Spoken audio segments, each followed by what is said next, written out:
আজকে সারা পৃথিবীর জ্ঞান কুক্ষিগত করে রেখেছে পাশ্চাত্য, জ্ঞান কুক্ষিগত করে রেখেছে আমেরিকা, ইউরোপ, জ্ঞানকে কুক্ষিগত করে রেখেছে জ্ঞান।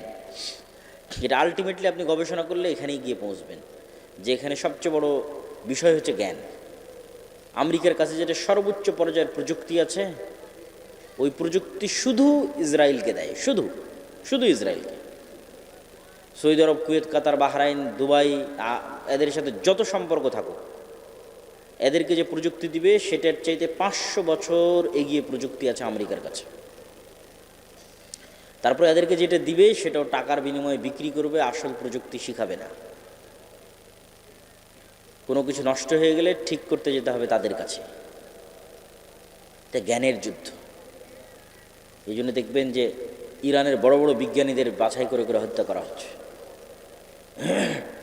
হামাসের বড় বড় যারা জ্ঞানী নেতা আছে তাদের বাছাই করে হত্যা করা হচ্ছে। ওসমান হাদিকেও এই একই কারণে হত্যা করা হয়েছে, কেননা ওর মতো এত জ্ঞান নিয়ে এত উপস্থিত তর্ক বিতর্ক করার মতো কোনো ছাত্র নেতা ছিল না, নাই, এখনো নাই। এই অধপতন থেকে মুক্তির উপায় কি? সামনে নির্বাচন আসতেছে, ইলেকশন আসতেছে, অনেকেই যেখানে যাবেন সেখানে মানুষ প্রশ্ন করে যে আহলে হাদিস বা সালাফি বা মুসলিম উম্মাহ, মুসলিম জাতি, তাদের করণীয় কি? প্রশ্ন যৌক্তিক, উত্তর দেওয়া কঠিন, মানুষকে বোঝানোও কঠিন, কিন্তু বোঝানো উচিত, বোঝানোর চেষ্টা করা উচিত। এখন যার বয়স 90 বছর, যদি বেঁচে থাকে কোনো মানুষ 90 বছরের বাংলাদেশে, তাহলে তাকে আপনি জিজ্ঞেস করতে পারেন যে তার জীবনে সে কয়টা নির্বাচন পার করেছে।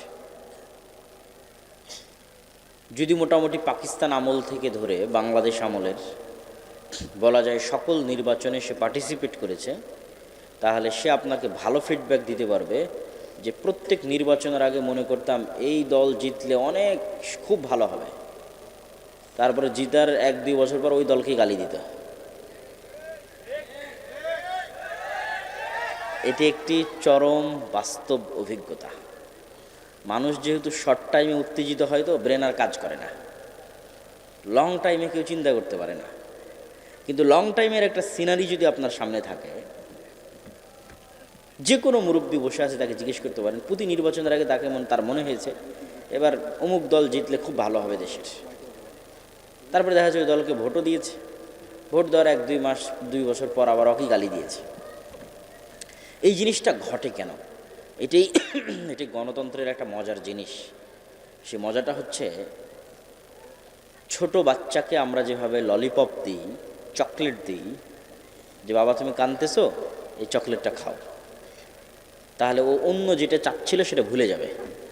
হয়তো মায়ের দুধ খেতে চাচ্ছিল সেটা ভুলে যাবে, হয়তো বাইরে যেতে চাচ্ছিল সেটা ভুলে যাবে, কিছু একটা ভুলে যাবে। ওকে ভুলিয়ে রাখার জন্য ওর হাতে চকলেট ধরিয়ে দিল। তো গণতন্ত্র মানুষের সাইকোলজি বুঝে, যারা গণতন্ত্র তৈরি করেছে তারা মানুষের সাইকোলজি বুঝে, যে মানুষের সামনে কোন মূলা ঝুলিয়ে দিলে মানুষের আবেগকে নিয়ে বারবার খেলা যাবে, বারবার মানুষের আবেগ তৈরি করা যাবে ছোট বাচ্চার মতো, আর বারবার তাকে ইউজ করা যাবে। সেই আবেগটার নাম হচ্ছে যে আপনি একটা ভোট দিতে পারবেন, এটা একটা আবেগ, যে আমি একটা ভোট দিতে পারছি। এই আবেগের মাধ্যমে আপনাকে ভুলিয়ে দেওয়া হবে গত 15 বছর কি হয়েছে, আগামী 5 বছর কি হবে। মানে দেওয়ার পরের দিন থেকেই লাথি শুরু হবে। তারপরে আবার ভাববেন, গালিগালাজ করবেন, অমুক করবেন, তমুক করবেন। আবার যখন ভোট আসবে আবার উত্তেজিত হয়ে যাবেন, আবার সেই দুঃখ কষ্ট ভুলে যাবেন, আরে ভোট তো দিতে পারছি, কি মজা, এইবার শেষ করে দেব। তা ভোট দেওয়ার পর আবার লাথি শুরু হবে। এই যে এক গেম, একটা লুপ, ঘুরে ফিরে এক জায়গাতে, ঘুরে ফিরে এক জায়গায়, ঘুরে ফিরে এক জায়গায়। এই জন্য মুসলিম উম্মাহকে চিন্তা করতে হবে লং টার্ম। যারা এগুলোতে অংশগ্রহণ করছে তাদেরকে, তাদের সাথে সরাসরি শত্রুতা, এটা আমি পছন্দ করি না। আমি পছন্দ করি যে আমরাও তো চাই রাষ্ট্রে ইসলাম প্রতিষ্ঠা হোক। তাহলে উদ্দেশ্য, টার্গেট এক, বুঝার ভুল থাকতে পারে, বুঝার ভুল কম্প্রোমাইজেবল, দাওয়াত দিতে হবে, বুঝাতে থাকতে হবে। তো আমাদের উপরও কেউ কথা এটা চাপিয়ে দিতে পারবে না যে আমরা চাই না যে রাষ্ট্রে ইসলাম প্রতিষ্ঠা করতে হবে। আমরাও চাই রাষ্ট্রে ইসলাম প্রতিষ্ঠা হোক, কিন্তু আমরাও আসলে যথোপযুক্ত উপায়ে সেই লক্ষ্যে কাজ করতে পারছি না।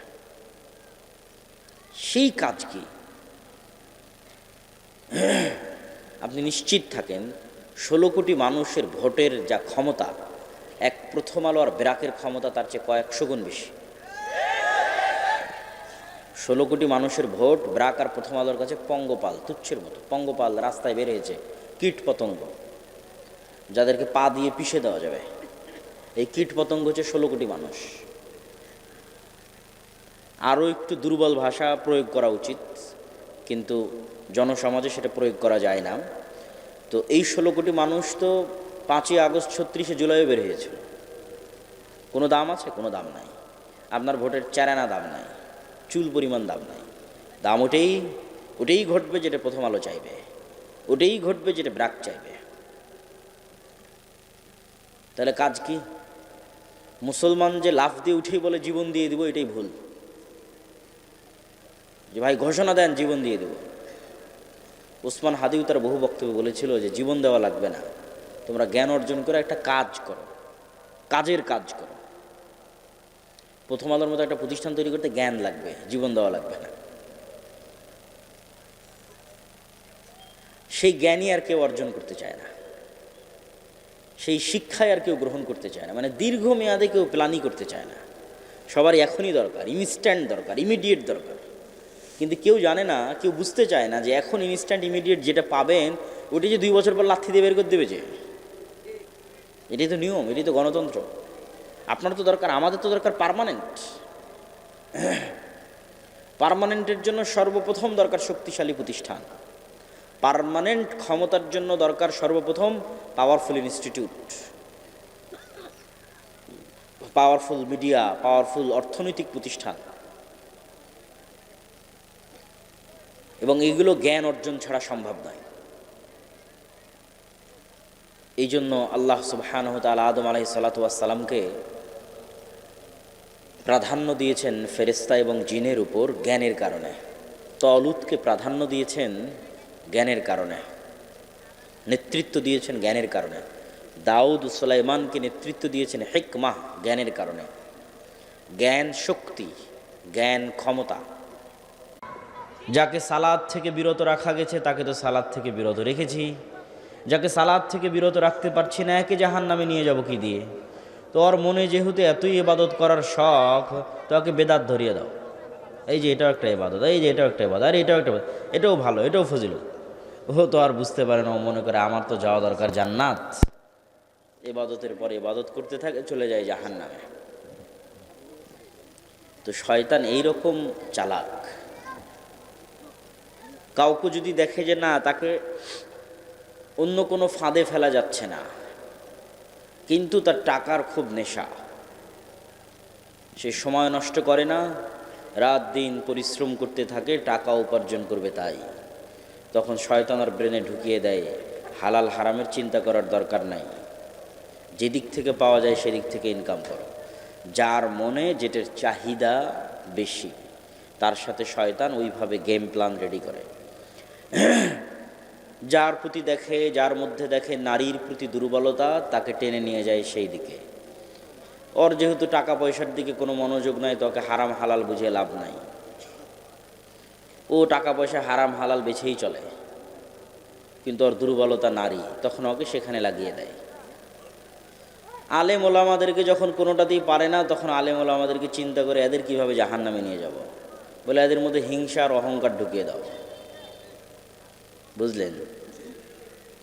তো শয়তান এক একজনের জন্য এক এক স্ট্র্যাটেজি তৈরি করে, কাকে কে কোথায় দুর্বল ও খুব ভালোভাবে জানে। তো আলেম ওলামা কোথায় দুর্বল হবে? সালাদ থেকে তো বিরত রাখতে পারবেই না। হালাল হারাম থেকে শুরু করে আর অন্য অনেক বিষয় আছে যেগুলো আলেম ওলামাদের দিয়ে করানো অনেক কঠিন। তো আলেম ওলামাদের দিয়ে করানো সহজ কোনটা? আরে ওই আলেম না এটা বলেছে, এটা করেছে, শুরু হয়ে গেল, ফাঁদে পা দিয়ে দিল। হুজুরদের জন্য ফাঁদ শয়তান তৈরি করে, হিংসার ফাঁদ। তৈরি করে রিয়ার ফাঁদ, তৈরি করে অহংকারের ফাঁদ। খুব ভয়ঙ্কর। শয়তানের স্ট্র্যাটেজি বুঝা আর এর সাথে চলা খুব ভয়ঙ্কর। ইবনুল কাইয়িম রাহিমাহুল্লাহ তো আরও মজা করে লিখছেন যে শয়তান এত বাটপারের বাটপার, এত চালাকের চালাক, মানুষকে তো খারাপের দিকে উদ্বুদ্ধ করে করে আবার ওই খারাপে ফাঁসিয়ে দেওয়ার ব্যবস্থাও করে। বুঝেন, একজনের মাথায় ঢুকিয়ে দিয়েছে যে একে হত্যা করতে হবে, শয়তানই ঢুকিয়েছে। এখন ওকে হত্যার ঘটনায় ফাঁসাতে কেমনে হবে এইটার প্ল্যানও শয়তান রেডি করে রাখে। এখন খুব প্ল্যান করে হত্যা করতে গেছে, তা ওর মধ্যে ভুল করে ফেলবে, ওই ভুলটা শয়তান করায়। ওই একটা ভুলের কারণে পুলিশ তদন্ত করতে গিয়ে ওকে ধরে ফেলেছে, ধরে ফেলে এখনও জেলখানায় বন্দি আছে, ফাঁসির আসামি। তখন শয়তান দূর থেকে হাসে, কি মজা, তোকে দিয়ে হত্যাও করালাম, আবার তোকে গ্রেফতার করারও ব্যবস্থা করলাম, এখন তোর ফাঁসি দেওয়ার ব্যবস্থা করতেছি, থাম। এইভাবে শয়তান খেলে। আপনাকে একটার দিকেও প্রলুব্ধ করবে যে ঠিক আছে এখানে যাও, এটা করো, ওখানে ধরা পড়ারও ব্যবস্থা করবে, তারপরে আপনার মান সম্মান সব কিছু নিয়ে টানাটানি লেগে যাবে, ও দূর থেকে হাসবে। শয়তান মানুষের সবচেয়ে ভয়ঙ্কর শত্রু। যদিও এই বিষয়গুলো বিস্তারিত, শয়তানের এই বিষয়গুলো, ফেরেশতাদের বিষয়গুলো বিস্তারিত আল্লাহর পথে যাত্রা, যেটি আমার লেখা বছরের নতুন বই, সে বই আরও চমৎকার, আরও বিস্তারিত, আরও দলিল ভিত্তিক আছে। তা আব্দুর রহিমের কথার সাথে সংযুক্ত করে এতটুকু যুক্ত করলাম। আজকে সংক্ষিপ্ত বক্তব্যের বিষয়বস্তু, যেহেতু আমরা শাবান মাসে প্রবেশ করে গেছি এবং সামনে আসতেছে রমাজান, হতে পারে শায়েখ আব্দুর রাজ্জাক বিন ইউসুফ, আমি জানি না, আসার আগে জিজ্ঞেস করতে চাচ্ছিলাম উনি আবার নফল সিয়াম সম্পর্কে আলোচনা করেন কি না, এটা আমি চিন্তা করতেছি। তারপরেও আমি সংক্ষিপ্ত দিয়ে একটা কথা বলে অন্য টপিকে চলে যাব। আমরা শাবান মাসে প্রবেশ করেছি, সামনে আসছে রমজান। সিয়ামের বিষয়ে দু একটা কথা আমার চিন্তা থেকে আপনাদের শেয়ার করি। মারিয়াম আলাইহিস সালাতু ওয়াস সালাম যখন নির্জন এলাকা থেকে লোকালয়ে সন্তান নিয়ে প্রবেশ করলেন, তখন তিনি বলছেন, ইন্নী নাযারতু লির রহমানি সাওমা ফালান উকাল্লিমাল ইয়াওমা ইনসিয়া। মানুষজন জিজ্ঞেস করছে, মারিয়াম এই ছেলে কোথায় থেকে আসলো, তোমার তো বিয়ে হয়নি। তো উনি বলছেন, ইন্নী নাযারতু লির রহমানি সাওমা, আমি আল্লাহর জন্য সিয়াম রেখেছি। ফালান উকাল্লিমাল ইয়াওমা ইনসিয়া, তাই কোনো মানুষের সাথে কথা বলবো না। ফা আশারাত ইলাইহি, মুখ বন্ধ রেখে এখন হাত দিয়ে ইশারা করতেছে বাচ্চার দিকে। একে জিজ্ঞেস করো। আমার প্রশ্নের জায়গা হয়তো বুঝতে পেরেছেন, সিয়াম থাকলে কথা বলা যাবে না কেন? উনি বলছেন, ইন্নী নাযারতু লির রহমানি সাওমা, আমি আল্লাহর জন্য সিয়াম আছি। ফালান উকাল্লিমাল ইয়াওমা ইনসিয়া, এই জন্য কোনো মানুষের সাথে কথা বলবো না। তার মানে সিয়াম থাকা মানে শুধু খাবার থেকে বিরত থাকা না। আমরা যেটাকে রোজা বানিয়ে নিয়েছি, আমরা সিয়াম শব্দের অর্থই বুঝিনি। সিয়াম এক ব্যাপক অর্থবোধক শব্দ। জাকারিয়া আলাইহিস সালাতু ওয়াস সালামও যখন আল্লাহর কাছে সন্তান চাইলেন, হুনালিকা দাআ জাকারিয়া রাব্বাহ, তখন তাকে আল্লাহ আলামত দিচ্ছেন যে আয়াতুহা আল্লাহ তুকাল্লিমান নাসা সালাসাতা আইয়াম, তোমার যে সন্তান হবে তার আলামত হচ্ছে তুমি 3 দিন মুখ বন্ধ রাখবা, মানুষের সাথে কথা বলবে না। জিহব্বার সিয়াম। সিয়াম প্রকৃত অর্থে 3টা স্তরে বিভক্ত। প্রথম স্তর, যেই স্তর ভঙ্গ করলে সিয়ামই কবুল হবে না, বাতিল হয়ে যাবে, সেই স্তর হচ্ছে পেটের সিয়াম আর লজ্জা স্থানের সিয়াম। পেট থাকবে ক্ষুধার্ত এবং লজ্জা স্থান ব্যবহৃত হবে না। এই লিমিটেশন ক্রস করলে সিয়াম ভেঙে যাবে। কিন্তু এর পরের স্তর, যেটা প্রকৃত সিয়াম, যেটা আসল সিয়াম, সেটা হচ্ছে চোখকেও সিয়াম রাখতে হবে, জিহব্বাকেও সিয়াম রাখতে হবে, কানকেও সিয়াম রাখতে হবে, হাত পাকেও সিয়াম রাখতে হবে, অন্তরকেও সিয়াম রাখতে হবে। সিয়াম ব্যাপক অর্থবোধক। মারিয়াম আলাইহিস সালাতু ওয়াস সালাম আছেন মুখের সিয়াম, জিহব্বার সিয়াম। জাকারিয়া আলাইহিস সালাতু ওয়াস সালাম আছেন জিহব্বার সিয়াম, জিহব্বা বন্ধ থাকবে, কথা হবে না। কিন্তু দুঃখজনক হলো সত্য যে আমরা এমন সিয়াম পালন করি যেখানে শুধু পেট পাবে না খাবার, লজ্জায় স্থান হবে না ব্যবহৃত, কিন্তু ঠিকই আমাদের জিহব্বা ব্যবহৃত হচ্ছে শয়তানের জন্য, আমাদের চোখ ব্যবহৃত হচ্ছে শয়তানের জন্য, কান ব্যবহৃত হচ্ছে শয়তানের জন্য। এটি প্রকৃত সিয়াম নয়। এই সিয়ামের অর্জনকে রাসূলুল্লাহ সাল্লাল্লাহু আলাইহি ওয়াসাল্লাম বলেছেন, এই সিয়ামের অর্জন শুধুই ক্ষুধা, শুধুই ক্ষুধা, কোনো ফজিলত নয়। মাল্লাম ইয়াদা কাউলা যুর ওয়াল আমালা বিহি ফালাইসা লিল্লাহি হাজাতুন আন ইয়াদা তুআমাহু ওয়া শারাবাহু। যে ব্যক্তি সিয়াম অবস্থায় মিথ্যা কথা ও কাজ পরিত্যাগ করল না, আল্লাহর কোনো প্রয়োজন নাই তার এই না খেয়ে থাকার, কোনো প্রয়োজন নাই। সর্বোচ্চ স্তরের সিয়াম পালনকারী কে? সর্বোচ্চ স্তরের সিয়াম পালনকারী হচ্ছে যার জিহব্বা ও সিয়াম আছে ঠিকই, যার চোখ সিয়াম আছে ঠিকই, যার কান সিয়াম আছে ঠিকই, কিন্তু এই জিহব্বা সিয়াম থাকার পরে ব্যস্ত আছে আল্লাহর জিকিরে।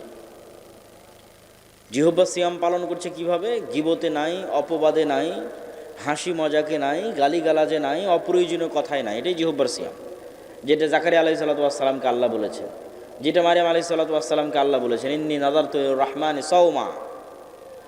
কিন্তু জিহব্বা তো সিয়াম আছে। এমন একজন সিয়াম পালনকারী সত্যিই যার জিহব্বা সিয়াম আছে, যার জিহব্বা গীবত, অপবাদ, পরনিন্দায় ব্যবহার হচ্ছে না, কিন্তু তার এই জিহব্বা আবার ব্যবহার হচ্ছে জিকিরে।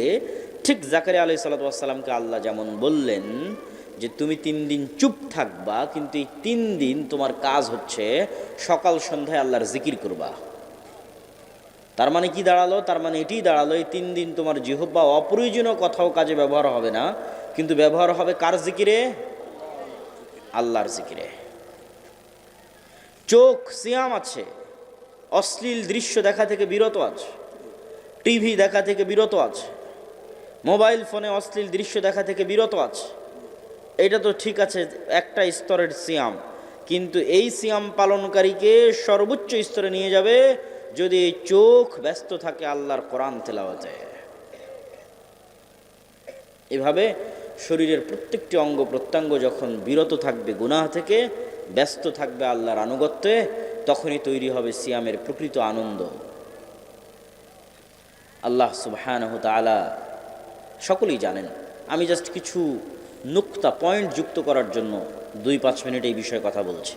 জানেন তো সবাই, আল্লাহ সুবহানাহু তাআলার নিকটে সিয়াম পালনকারীর মুখের গন্ধ পৃথিবীর সর্বশ্রেষ্ঠ যে গন্ধ তৈরি হয় হরিণের নাভি থেকে, মৃগ নাভি থেকে, তার চেয়ে শ্রেষ্ঠ গন্ধ হিসেবে বিবেচিত হয় একজন সিয়াম পালনকারীর মুখের গন্ধ।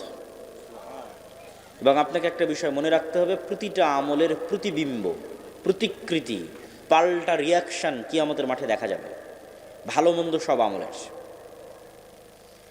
যে হয়তো আল্লাহর রাস্তায় করেছে যুদ্ধ, দিয়েছে জীবন, দেখা যাবে সে কিয়ামতের মাঠে উঠছে, তখন তার শরীর থেকে ঝরছে রক্ত, বের হচ্ছে মিষ্টি গন্ধ। এইটা তার আমলের প্রতিকৃতি, প্রতিবিম্ব সে কিয়ামতের মাঠে দেখবে। কেউ যদি পড়ে থাকে সূরা বাকারা, সূরা আলে ইমরান, তাহলে বাকারা এবং আলে ইমরান কিয়ামতের মাঠে আগমন করবে ছায়া হিসেবে। কেউ যদি দেয়নি তার সম্পদের জাকাত, গরু ছাগলের জাকাত, সম্পদ হবে সাপ, গরু ছাগল হবে শিংওয়ালা। কেউ বলেছে মিথ্যা, গাদ্দারি করেছে, তার পিছনে বসানো থাকবে একটি পতাকা, যেখানে লেখা থাকবে গাদ্দার। প্রত্যেকটা আমলের একটা পাল্টা প্রতিক্রিয়া মানুষ দেখতে পাবে কিয়ামতের মাঠে। তো সিয়াম পালনকারীর মুখ থেকে সুগন্ধি বের হবে। কিন্তু প্রশ্ন হচ্ছে, ইবনুল কাইয়িম রাহিমাহুল্লাহ লিখছেন, এই সুগন্ধি তখনই বের হবে এবং সিয়াম পালনকারীর মুখের যে গন্ধ, এটি আল্লাহর নিকটে তখনই সুগন্ধি হিসেবে বিবেচিত হবে যখন এই মুখ কোনো গন্ধযুক্ত কাজে ব্যবহার হয়নি। আমি বলেছি প্রত্যেকটা কাজের পাল্টা প্রতিক্রিয়া গায়েবে তৈরি হয়, ইনস্ট্যান্ট তৈরি হয়। গায়েবের পর্দা যেদিন উন্মোচিত হয়ে যাবে সেই দিন আপনি দেখতে পাবেন, কিন্তু এখনই তৈরি হচ্ছে। আপনি মুখ দিয়ে যখন মিথ্যা বলেছেন তখন এই মুখে দুর্গন্ধ তৈরি হয়েছে। এই দুর্গন্ধ গায়েবে তৈরি হয়েছে, যা ফেরেশতা বুঝতে পারে, এই জন্য ফেরেশতা নাই, পালিয়ে গেছে। মিথ্যার দুর্গন্ধে ফেরেশতা পালিয়ে যায়। এই দুর্গন্ধের পর্দা উন্মোচিত হয়ে যাবে। আপনি মিথ্যা বলাই যে আপনার মুখে এখন দুর্গন্ধ বের হচ্ছে, এটা তো আপনি এখন দেখতে পাচ্ছেন না, এটা গায়েবে হচ্ছে, ফেরেশতা দেখে পালিয়ে গেছে। এটা যেদিন গায়েবের পর্দা উন্মোচন হয়ে যাবে, কিয়ামতের মাঠ আসবে, তখন দেখবেন দুর্গন্ধ। তাহলে আল্লাহ সুবহানাহু ওয়া তাআলার নিকটে তখনই এই মুখ সুগন্ধিযুক্ত বলে বিবেচিত হবে যখন এই মুখ দুর্গন্ধে ব্যবহার হয়নি। গীবত দুর্গন্ধ, মিথ্যা দুর্গন্ধ, গালিগালাজ দুর্গন্ধ, নিকৃষ্ট পায়খানা পেশাবের চেয়ে দুর্গন্ধ, এগুলো দুর্গন্ধ ফেরেশতারা সহ্য করতে পারে না। আছে সিয়াম, ওইটা লজ্জাস্থান আর পেটের সিয়াম পর্যন্ত সীমাবদ্ধ, ওই সিয়ামের কোনো কাজ নাই। ওই সিয়াম পালনকারীর মুখে কোনো সুগন্ধি তৈরি হবে না। যে সিয়াম পালনকারী নাম কাওয়াস্তে খাবার থেকে বিরত আছে, কিন্তু লিপ্ত আছে সকল দুর্গন্ধযুক্ত কাজে। তাই বুঝার চেষ্টা করুন সিয়াম প্রকৃত অর্থে কি, সিয়াম মানে কি, আমরা সিয়ামকে বুঝি কি। সর্বশেষে সিয়াম বিষয়ে আপনাদের উদ্দেশ্যে এটি বলতে চাই যে সিয়াম গুনাহ মাপের একটি রাস্তা, কাফারা। আল্লাহ সুবহানাহু তাআলা মানুষের গুনাহ মাফ হওয়ার যত সিস্টেম দিয়েছেন, তা শুরু হয় টাকা দিয়ে, শেষ হয় সিয়াম দিয়ে। যে কোনো আপনি আমল উঠিয়ে দেখেন যেখানে গুনাহ হয়েছে আর দুনিয়াতে কাফারার ব্যবস্থা করা আছে, মিলিয়ে নিতে পারেন আমার আজকের বক্তব্য শেষ করে। কসম ভঙ্গের কাফারা, জেহারের কাফারা, তারপরে হচ্ছে হজ বা উমরায় কোনো ভুল হলো সেটার কাফারা, যত রকমের কাফারা আছে। দিনের বেলা স্ত্রীর সাথে সাংসারিক জীবনে গেছে তার কাফারা। এই যে গুনাহ, এই গুনাহ মাফের রাস্তা শুরু হয় টাকা দিয়ে। হজ উমরায় কোনো ভুল ত্রুটি হয়েছে, কোনো কিছু ছুটে গেছে, দম দাও, খাসি দুম্বা কুরবানি করো, টাকা লাগবে। টাকা নাই, সিয়াম পালন করো। প্রত্যেকটা জায়গায় টাকা নাই, সিয়াম পালন করো।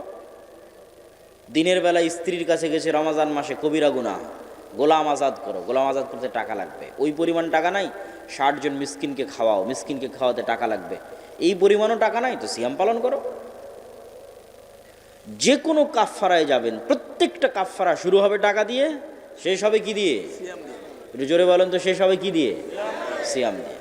তাহলে আল্লাহর নিজামে, আল্লাহর সিস্টেমে সিয়াম গুনাহ মাপের একটা ওয়ে, একটা পদ্ধতি, একটা মাধ্যম। এই জন্য সিয়ামের এত গুরুত্ব, এই জন্য সিয়ামের এত ফজিলত। যে কোনো গুনাহ মাফ হয়ে যেতে পারে সিয়াম দিয়ে।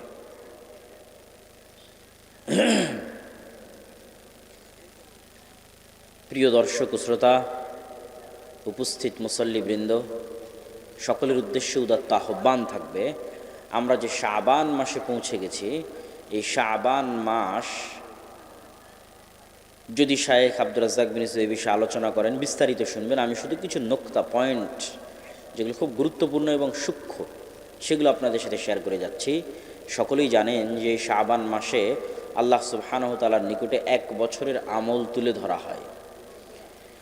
আমি আরও একটি উপকারিতা বলে যাই, শাবান মাসে যে সিয়াম পালন করবে সে ব্যক্তি রমাজানকে অনেক গুরুত্ব মূল্যায়ন করতে পারবে। আর যে শাবান মাসে সিয়াম পালন করবে না, আর রমাজান কখন আসলো আর কখন গেল বুঝতে পারবে না। মূল্যায়ন এবং গুরুত্ব দেওয়া তো বহু দূরের কথা। আপনাকে আরও প্র্যাকটিক্যাল উদাহরণ দেই। কিছু মানুষ আছে দেখবেন, ঠিক জামাতের পূর্ব মুহূর্তে দৌড়াতে দৌড়াতে মসজিদে ঢুকলো, 1 রাকাত অথবা একটা সিজদা পেয়েছে, তারপরে ইমাম সাহেব সালাম ফিরে দিয়েছে, সেও তাড়াহুড়ো করে বাকি 2-3 রাকাত পড়ে জেলখানা থেকে যেভাবে বের হয় সেভাবে মসজিদ থেকে বেরিয়ে আসলো। এই ব্যক্তি সালাতের কোনো মজা পাবে? একটু জোরে বলেন, কোনো আনন্দ পাবে? পাবে না।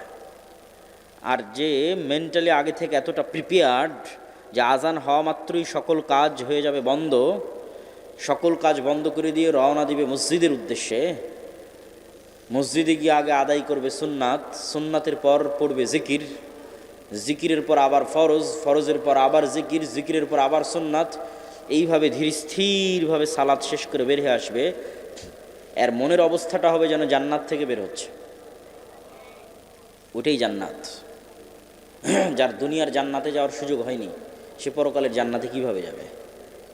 পরকালের জান্নাতে যেতে হলে আগে দুনিয়ার জান্নাতে ঢুকতে হবে। তো দুনিয়াতে তো জান্নাত মসজিদ, জান্নাতের বাগান, সেখানে যে আনন্দের সাথে যাবে, আনন্দের সাথে বসে থাকবো, আনন্দের সাথে জান্নাতেও ঢুকবে। আমি বুঝাচ্ছি আপনাকে, আপনি শাবান মাসের সিয়াম যদি না পালন করেন, তাহলে এই দুনিয়ার কাজের ব্যস্ততায় হঠাৎ রমাজান চলে আসবে, হঠাৎ কাল রমাজান, তারপরে চোখের পলকে রমাজান বিদায় নিবে। না আদায় করতে পারলেন লাইলাতুল কদর, না আদায় করতে পারলেন এতেকাফ, না পড়তে পারলেন ঠিকমতো তারাবি। আর যে রমাজান আসতেছে তার 1 মাস পূর্ব থেকে প্রস্তুত। শাবান মাসে সিয়াম শুরু করার মাধ্যমে সে তার মেন্টাল সাইকোলজি, তার ব্রেনকে সিগন্যাল দেওয়া শুরু করেছে, আসতেছে রমাজান, আসতেছে রমাজান, রাখতে হবে সিয়াম। মেন্টালি প্রিপারেশন নিচ্ছে সে, তার মানসিকতা তৈরি হচ্ছে শাবান মাসের সিয়াম পালনের মাধ্যমে। তার কাছে রমাজান খুব চমৎকারভাবে রিসিভড হবে, মানে সে খুব চমৎকারভাবে রমাজানকে অভিবাদন জানাতে পারবে এবং হৃদয় দিয়ে, মন দিয়ে, ধীর স্থিরভাবে সে রমাজানকে মূল্যায়ন করতে পারবে এবং রমাজানকে বিদায়ও দিতে পারবে। এই জন্য রমাজানের আগমনে 1 মাস পূর্ব থেকেই শুরু করতে হবে সিয়াম, আর সেই সিয়াম শাবানের সিয়াম। রাসূলুল্লাহ সাল্লাল্লাহু আলাইহি ওয়াসাল্লাম কোনো মাস 30 দিন পূর্ণ সিয়াম রাখেননি রমাজান ছাড়া, তবে রমাজানের পরে সবচেয়ে বেশি সিয়াম রেখেছেন শাবান মাসে। আল্লাহ সুবহানাহু ওয়া তাআলা আমাদের সকলকে নফল সিয়াম পালন করার তৌফিক দান করুক বলে আল্লাহুম্মা আমিন। এবং রমাজান আসার পূর্বেই শাবান থেকেই রমাজানের প্রস্তুতি নেওয়ার তৌফিক দান করুক আল্লাহুম্মা আমিন। আমার আজকের সংক্ষিপ্ত আলোচনার বিষয়বস্তু নির্ধারণ করতে চেয়েছিলাম নফল সিয়াম পুরো আলোচনায়, কিন্তু আমি ধারণা করছি হয়তো শেখ আব্দুর রাজ্জাক বিন ইউসুফ এই বিষয়ে কথা বলতে পারেন। এই জন্য আমি সংক্ষিপ্ত মূল গুরুত্বপূর্ণ পয়েন্টগুলো বলে অন্য আরেকটি টপিকে আপনাদের সামনে কথা বলি। যেটি বিষয়ে এই মৌসুমে প্রায় সব জায়গাতেই কথা বলেছি, সেটি হচ্ছে মুসলিম উম্মার যে অধঃপতন,